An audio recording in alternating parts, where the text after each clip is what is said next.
আপুনি বাৰু কিমান দিন গা নোধোৱাকৈ থাকে?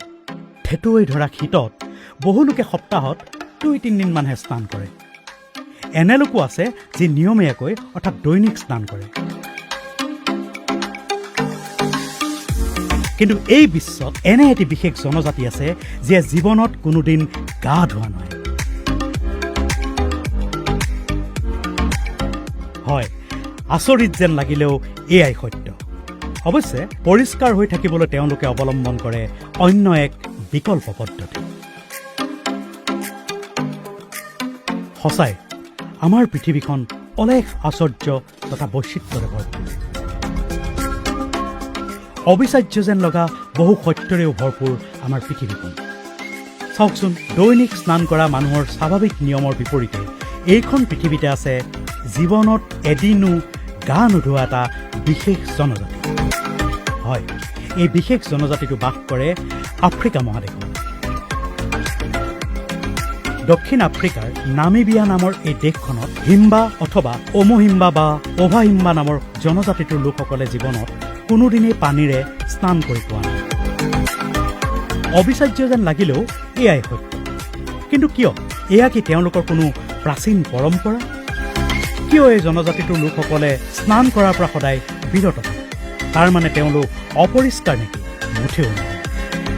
স্নান নকৰিলেও নিজকে পৰিষ্কাৰ কৰি ৰাখিবলৈ তেওঁলোকে ব্যৱহাৰ কৰে এক বিশেষ তথা বিকল্প পদ্ধতি, যাক ক'ব পাৰি স্মোক বাথ, অৰ্থাৎ ধোঁৱাৰ সহায়ত তেওঁলোকে নিজকে পৰিষ্কাৰ তথা স্বাস্থ্যসন্মত কৰি ৰাখে।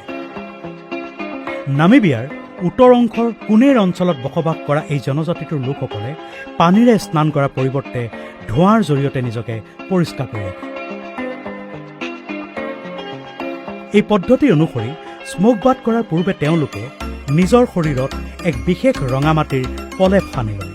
ইয়াৰ পাছত এটা পাত্ৰত জ্বলা কয়লা দি তাত এবিধ বিশেষ সুগন্ধিযুক্ত গছৰ ডালপাত মিহলি কৰা হয়। ইয়াৰ পাছত নিজৰ শৰীৰটো এখন ডাঠ কাপোৰেৰে ঢাকি লৈ উক্ত সংমিশ্ৰণৰ জ্বলন্ত অঙঠাৰ ধোঁৱাৰ ভাপ লয় তেওঁলোকে। উল্লেখযোগ্য যে শৰীৰ সম্পূৰ্ণৰূপে ঘৰ্মাক্ত নোহোৱা পৰ্যন্ত তেওঁলোকে ধোঁৱাৰ ভাপত নিজকে আৱৰি ৰাখে। আৰু এনেদৰেই পানীৰে স্নান কৰাৰ পৰিৱৰ্তে স্মোক বাথ বা ধূম্ৰ স্নানৰ জৰিয়তে তেওঁলোকে নিজকে পৰিষ্কাৰ কৰি ৰাখে। কিন্তু কিয় তেওঁলোকে এই পদ্ধতিৰে স্নান কৰে কিয়?